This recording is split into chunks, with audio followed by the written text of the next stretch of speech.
The views and opinions of this program are those of the hosts, guests, and callers. There is substantial risk of loss in trading futures and options, which you should carefully consider prior to trading. Well, joining us now here on Market Talk as we continue to recap the market trade action that we saw here this past week and on Friday. Pretty solid day overall, again, in the grains and in the livestock trade too. But really, plenty of things to talk about in these markets, of course, with the geopolitical concerns and much more. We're to talk demand and things like that. Joining us for a conversation, first time we've had him on Market Talk, Joe Lardy, research analyst with CHS, is joining us. And Joe, thanks for the time and joining us here on Market Talk. Hope you're doing well. Yeah, thanks for having me on. I always appreciate the opportunity to talk to you and the Yeah. listeners.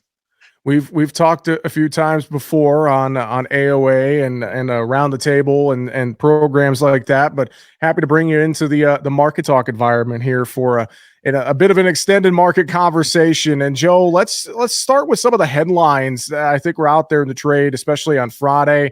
The escalation of tensions in the Middle East, Israel, Iran. It seems like as we went through the market day, Iran kind of downplayed things. Feels like that the tensions maybe simmered a bit heading into the weekend. But your thoughts, just real quick, on some of this geopolitical risk and how it's been playing itself into the markets, if you've really seen a big market impact here as of late.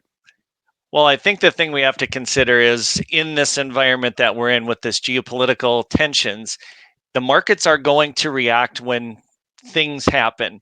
And we definitely saw that across the majority commodity markets. I mean, looking at the crude oil market, some huge ranges just as this story develops. And, initially these markets are going to give us that headline reaction.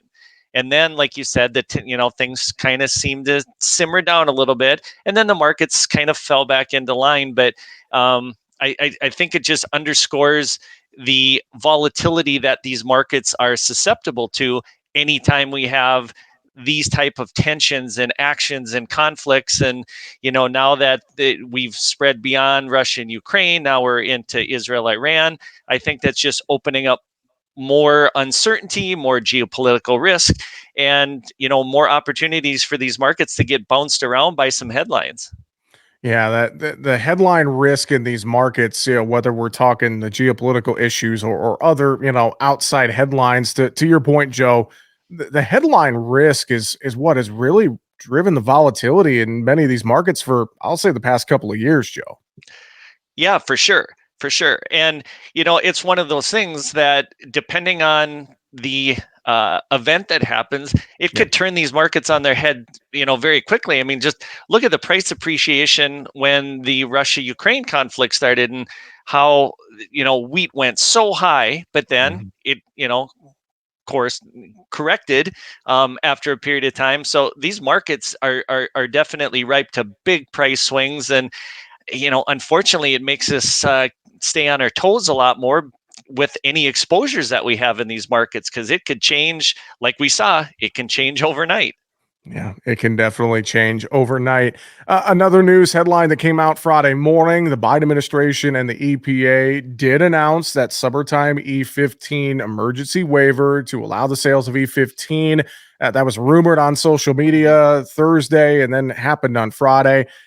Do you see a big market impact at all with that news, or is it largely okay? This was expected, and it's not necessarily a big driver here in the markets. What are your thoughts there? I think it's just an underlying supportive thing for the corn market. It's not one of those things where the EPA makes the announcement and we need to put 50 cents into corn tomorrow.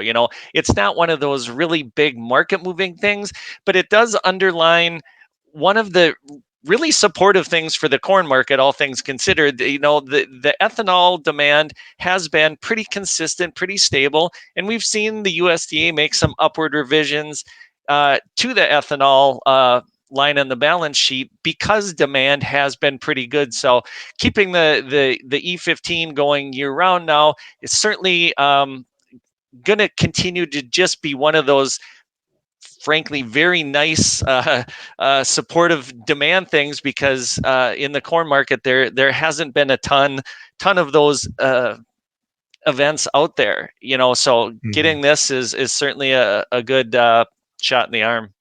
I would agree. And well, let's stay on that demand theme a little bit here. And you do a lot of work looking at demand as a research analyst with CHS. Let's talk, more specifically the grains here on that demand picture.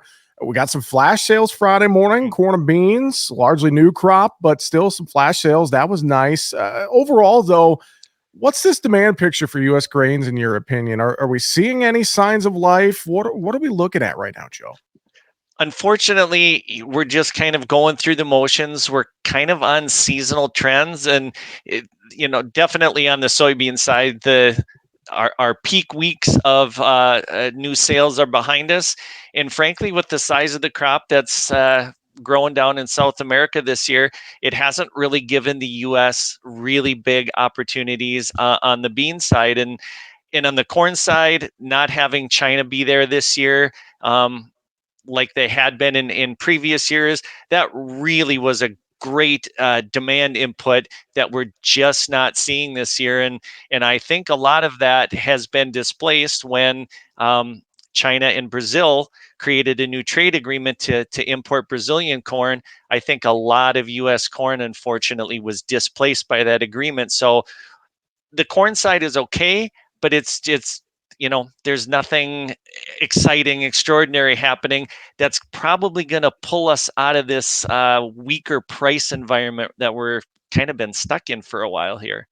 Yeah, and I wonder too with this weaker price environment. I mean, out of the main grains, corn, beans, wheat, what charts are most concerning to you right now, Joe? Earlier in the week, I would have probably guessed soybeans. Maybe that's still the case, but soybeans had a good day on Friday. So Yeah. I guess as you look at the charts, and I know we're getting ready to roll from May to July contracts and many of these commodities as well. I mean, just chart wise, what's most concerning to you right now? I think both the corn and the bean charts are most concerning. I mean, when you draw trend lines, it's a decidedly downward pointing trend line. And we run into this pattern where we see this big pop up, and then we can't sustain it, and then we continue to trend lower, and then it pops up a little bit, and then we continue to trend lower, and we hit multi-week lows, and so the market kind of looks at it, is this our opportunity to rally? So I'm going to be really focused on the charts next week to see, can we sustain a little bit of this rally, and can we maybe force some of these funds to cover their short positions, which are you know near record short positions. And if the market really wants to see the charts turn around, we're going to need cooperations from the funds actually covering up some of these big short positions. Well, and we've seen some of this happen too. In the last couple of times, we've rolled from one front month to a new front month too. Some basis problems and squeezes for farmers have happened, things like that. So, with that coming up too in mind here, and you mentioned watching some of the funds. I mean, do you foresee cash basis doing the heavy lifting into the summer? Could we still see a futures led type of rally in these grain markets potentially? What do you think, Joe? I think there's going to be a combo platter. I think in the short term, in order to get grain to move, we've started to see it already in the last couple of days, where we've started to see some basis pushes. But I don't think basis alone will be the big catalyst to change prices significantly. I think that's going to come in kind of a two-pronged attack. Number one, Mother Nature is going to have to throw us some type of curveball to institute kind of the seasonal trend that we see, around the uncertainty with weather, the growing conditions.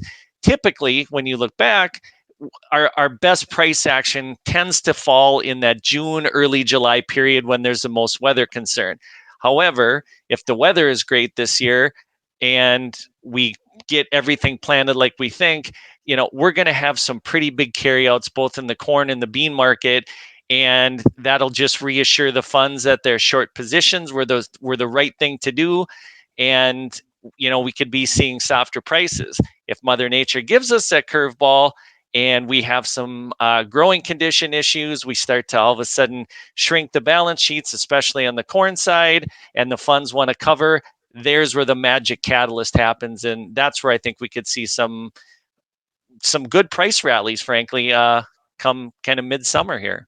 Yeah, that's a great point to kind of wrap up our discussion here today. You mentioned it. I mean, largely outside of any headline risks that we might see that we talked about earlier, this is that time where these markets largely become a combination of end of South America's growing season weather market, Safrina weather market, and U.S. weather market. This is that seasonal time of year for that, isn't it, Joe?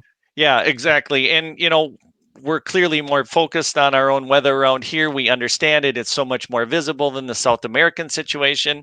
And, this is the period where things generally get dynamic, and we start to see some prices move around a little bit. And frankly, going into this year, both corn and bean volatility right now are frankly very, very low, almost historically low on the bean side of things. So, if we do get some weather, it could really shake our markets up. A lot of things for farmers to keep an eye on and Yep. watch for, no doubt. And of course, that risk of trading futures and options can be substantial. So make sure you remember that as you are working on your marketing plans and more. Joe Lardy, research analyst with CHS. Joe, it's been a great discussion. Thank you for joining us, and we'll have to get you back on the program again real soon. Thanks so much for joining us today. Yeah, you bet. Thanks. I'd love to come back anytime.